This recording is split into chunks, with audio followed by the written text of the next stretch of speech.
Batman e Scooby-Doo, o cachorro, o detetive com sua equipe de adolescentes que sempre ajudam a resolver mistérios, se encontram desde a época da criação do Scooby-Doo em 1969. E desde então, ambos os personagens são conhecidos por estar entre aqueles que mais realizam crossovers, encontro com os mais diversos e inusitados personagens, sejam heróis, vilões, comediantes, etc. Scooby-Doo já chegou a encontrar, inclusive, com o Gordo e o Magro, a banda Kiss, os irmãos Winchester em um capítulo especial do Supernatural e o Batman também. E o que acontece foi que em 2018 ocorreu um novo encontro na forma de longa-metragem de desenho animado dos dois heróis. Eu sou o Luiz, bem-vindos ao Monstros e Aventuras, e hoje vamos falar Os Bravos e os Destemidos, Batman e contra o Scooby-Doo. Então, primeiro vamos dar um pouquinho de contexto para entender um pouco isso tudo.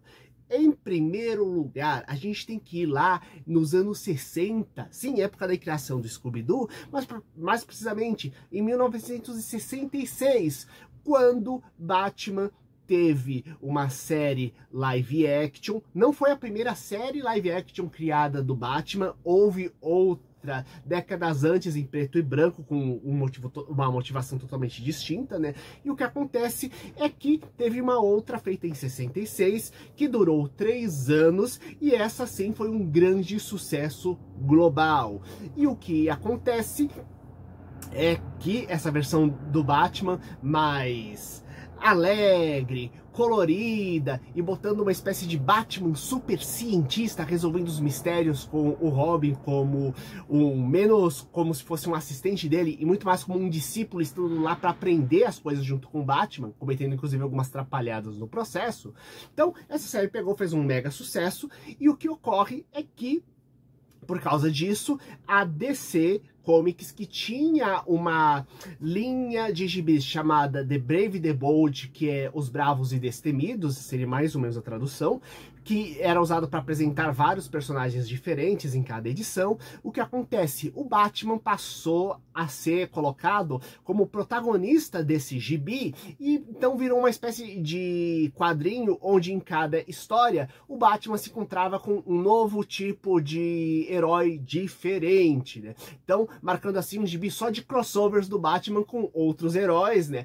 E o que ocorre é que em 1969, quando a série de TV do Batman já tinha sido encerrada, né, já tinha caído a audiência, o Batman ainda tinha aquela coisa residual, mas ainda estava começando a espalhar pelo mundo, ser vendido para outros países a série, o que acontece é que estrelou a série do Scooby-Doo, que inclusive na época nem era para ter o cachorrinho, né? O que se conta é que a série feita pela dupla Hanna-Barbera, né, que criou inclusive vários outros seriados, o que acontece é que a turma do Scooby-Doo, na verdade, era para ser um grupo de adolescentes resolvendo os mistérios, só que o primeiro teste, diga-se passagem, o primeiro episódio piloto, ele pegou e foi considerado muito assustador para a criançada. Então colocaram um cachorro falante, no caso o Scooby-Doo, que inclusive dá nome à série, para poder pegar ser uma coisa mais leve, mas mantendo todo o ar de mistério, resolvendo casos assombrados, né? Então, esse nome Scooby-Doo estrelou, fez sucesso, tanto que tem mais de 20 séries diferentes e mais de 40 filmes de animação do Scooby-Doo.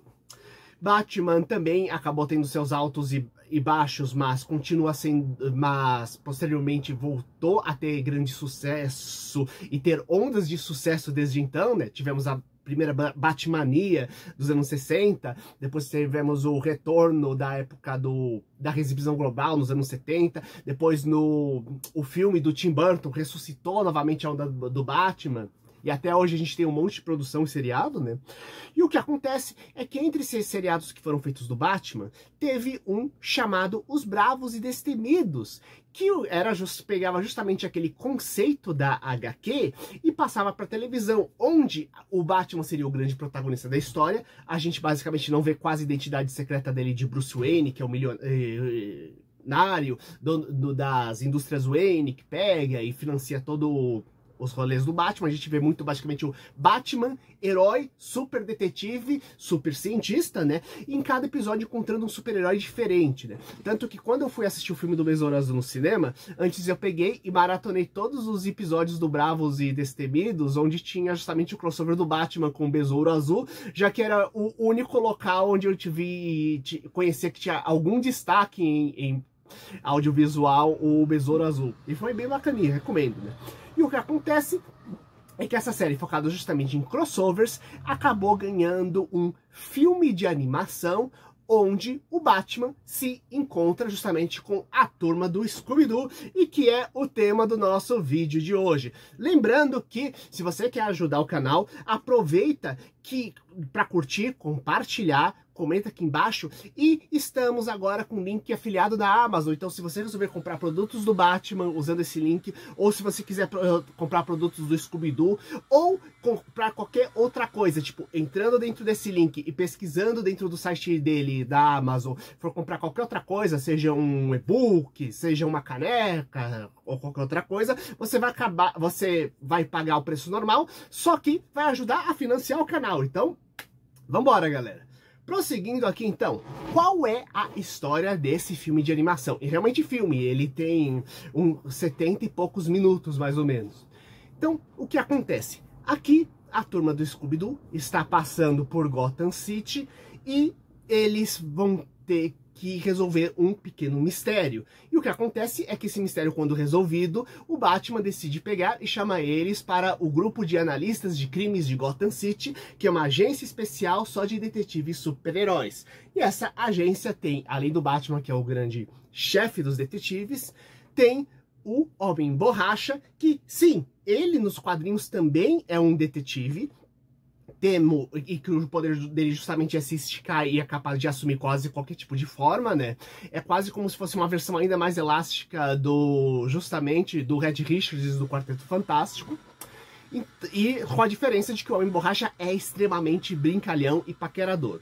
Temos o Caçador de Marte, que é justamente o último sobrevivente da sua civilização marciana, e que realmente nos quadrinhos, quando ele começa, e em vários arcos de história, a identidade secreta dele, que ele assume como humano, já que ele é capaz livremente de mudar de forma também, é de um detetive, o que ajuda muito o fato de que ele tem poderes bem similares ao do Superman, porém, além disso, ele tem poderes também de mudança de forma, e ele é capaz de ficar intangível, isto é, ele é capaz de atravessar coisas como se fosse um fantasma também, além dos poderes de voo, super força, etc. Um poder que ele possui também, só que não tem nessa animação, então provavelmente eles tiraram porque podia facilitar muito as coisas, são poderes telepáticos, o que são fantásticos para um detetive. Mas aqui nessa animação eles não são colocados, eu acho, porque ele já tem muitos poderes, o Caçador de Marte.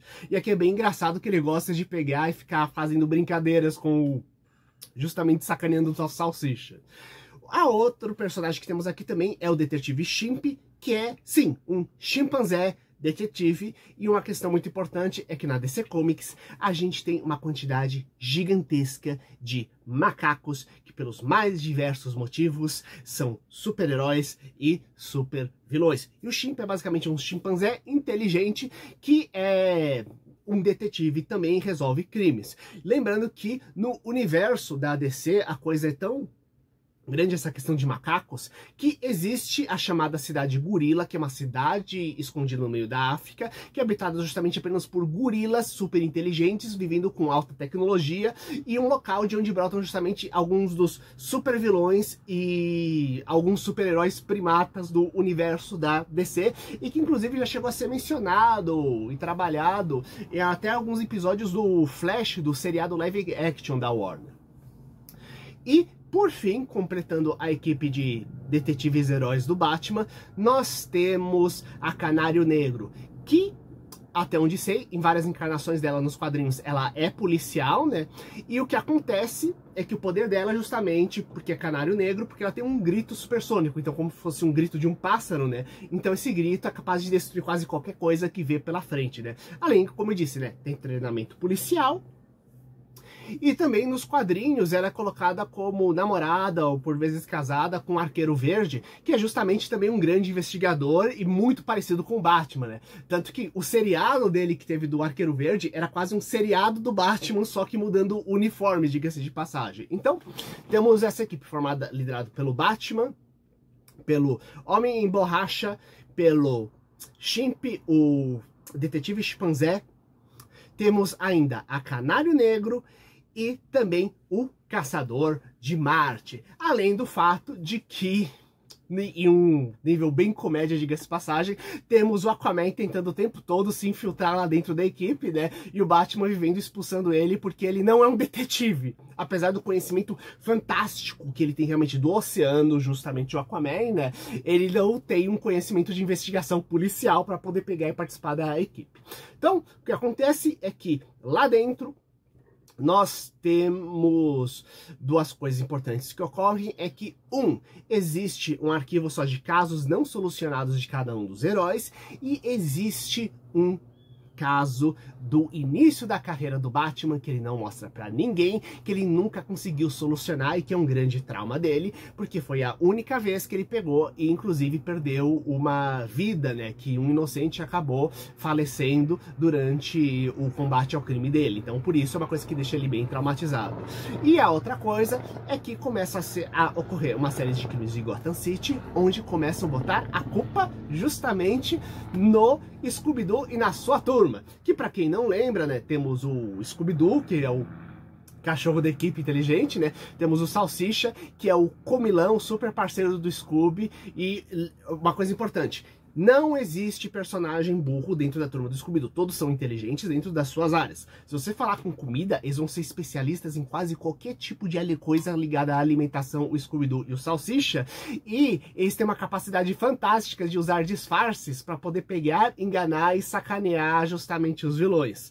A Daphne é a mais arrumadinha da equipe, a mais coordenada, só que ela não é apenas uma patricinha, ela também tem uma capacidade imensa para resolver enigmas, além de algumas habilidades secundárias. Já o Fred, a especialidade dele é elaborar armadilhas, além de ser o líder que consegue organizar a equipe, né?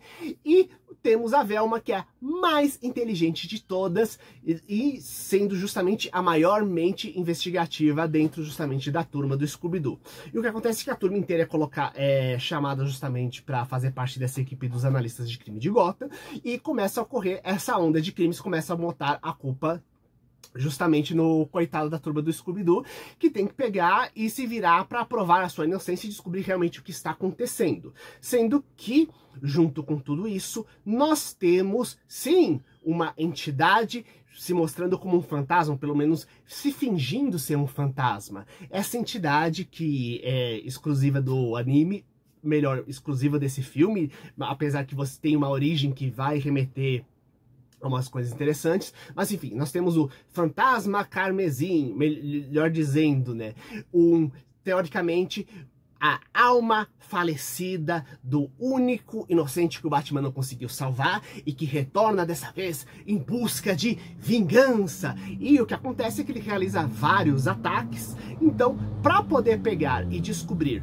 quem é essa entidade, se passando justamente por esse fantasma e conseguir descobrir realmente o que está acontecendo, o Batman, junto com a turma do Scooby-Doo, vão ter que investigar justamente os mistérios envolvendo o primeiro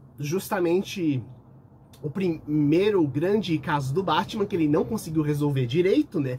E que envolve justamente uma super máquina do mal, né? Que vai pegar e ter justamente causado a tragédia que fez falecer o cientista, cujo suposto fantasma está assombrando agora Gotham City.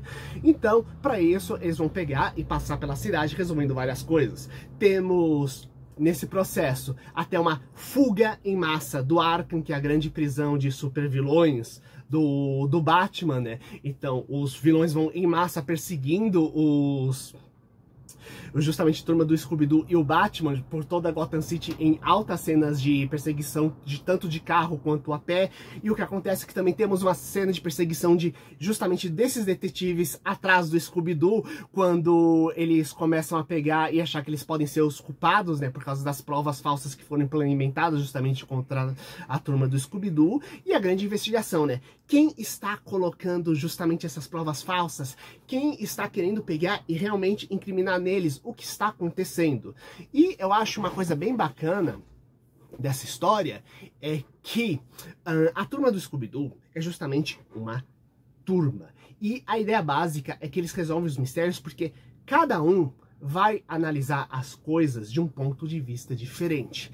E o Batman, apesar dele ter tentado formar uma equipe e tudo mais para tentar conseguir resolver os grandes mistérios de cada um, os mistérios particulares, os problemas particulares dele, ele ainda mantém muito fechado. Só quando ele consegue se abrir finalmente com a turma do Scooby-Doo é que ele consegue ter uma ajuda, um olhar externo para observar as coisas. E muitas vezes quando a gente faz algo, por mais capacitado que a gente seja, se a gente não tiver uma opinião externa, muitas vezes a gente deixa passar algumas coisas. Vamos pegar uma coisa bem básica, o meio da escrita, seja pessoa jornalista, escritor, etc. Você contrata alguém chamado revisor para revisar o seu texto, porque depois de você ter feito e pesquisado e feito eles várias vezes, você já vai começar a perder um pouco a noção do que pode estar errado e estar certo, porque aquele texto está metralhado na sua cabeça o tempo todo. Então, ter uma visão externa para poder revisar aquilo é importante para poder encontrar erros, seja gramaticais, seja erros de incoerência lá dentro, seja problemas de pesquisa, buracos que estejam faltando, informação que esteja muito confusa ou em excesso atrapalhando quem consegue entender isso. Então, muitas vezes você ter uma pessoa, uma visão externa para poder pegar e te dar uma opinião sobre aquilo é importante. Inclusive, mesmo que sua opinião for errada e você discordar da pessoa, você tem um ponto de vista diferente para você pensar pelo menos, sabe? Então, isso é o bacana e talvez por isso a equipe da Mistérios S.A. seja tão interessante, né? Porque eles não resolvem as coisas porque eles são super poderosos. O Batman, ele tem um grande treinamento de artes marciais, um conhecimento tecnológico vasto, que inclusive é mostrado a Batcaverna lá dentro, muito bacana. Inclusive uma das cenas mais divertidas, apesar de bem curtinha, de apenas uns 5 minutos, são dos membros da Mistério S.A., da turma do Scooby-Doo, inclusive o próprio Scooby-Doo, vestido com as roupas clássicas dos antigos aliados do Batman, inclusive de Ace, o Baticão, que existiu sim nos quadrinhos e em produções televisivas, sabe? Inclusive, temos versões dele, inclusive, no seriado do Krypto, o Supercão, e Krypto e a Liga dos Super Pets também, que é bem bacanudo, sabe? E a ideia básica, eles não têm superpoderes, eles pensam, cada um de uma forma diferente, e eles organizam suas ideias para, com a combinação de pontos de vista diferentes, vendo as coisas de diversos ângulos, poder pegar e criar, fazer alguma coisa, criar um plano, descobrir o que está acontecendo, porque a questão não é simplesmente descobrir quem é o culpado, arranjar provas de quem é o culpado e deter ele antes que ele pegue e continue pegando e realizando os seus crimes, sabe? Quem já assistiu muitas outras produções do Batman, vai pegar e encontrar várias pequenas piadinhas e referências a várias sagas clássicas dentro da história. Quem não assistiu nada ou só conhece o Batman como, tipo, o super-herói detetive, não vai ter problema nenhum, porque a historinha é bem fechada e bem completa. Mesmo se você nunca assistiu Batman ou Scooby-Doo, dá pra você entender a história sem problema com aquilo que é apresentado. Inclusive, eu recomendo muito, quem é fã do Scooby-Doo e gostaria de assistir alguma coisa do Batman, quem é fã do Batman e gostaria de assistir alguma coisinha do Scooby-Doo, só que não quer assistir uma série inteira, assista esse crossover que é extremamente divertido. E uma coisa bem legal é que o estilo do Batman, do Brave the Bold, desse seriado, e ao mesmo tempo desse filme de animação, é que ele pega aquele estilo de animação dos anos 90, que fez aquele Batman, a série animada, que muita gente conheceu, da época do Bruce Timm, e o que acontece acontece é que ele puxa pro colorido e pro exagero, justamente daquele seriado dos anos 60. Então ele tem um estilo bacana, combinado com uma coisa mais humorística, menos sombria. Então temos umas coisas de suspense combinadas com terror, só que fazendo tudo de forma alegre e aventuresca, e dando para poder pegar e assistir com toda a família. E vocês, já o que gostam de Batman, o que gostam de Scooby-Doo, já assistiram alguns dos vários filmes de animação que tiveram esses dois personagens? Coloque aqui embaixo, compartilhe com seus amigos e até o próximo vídeo. Falou!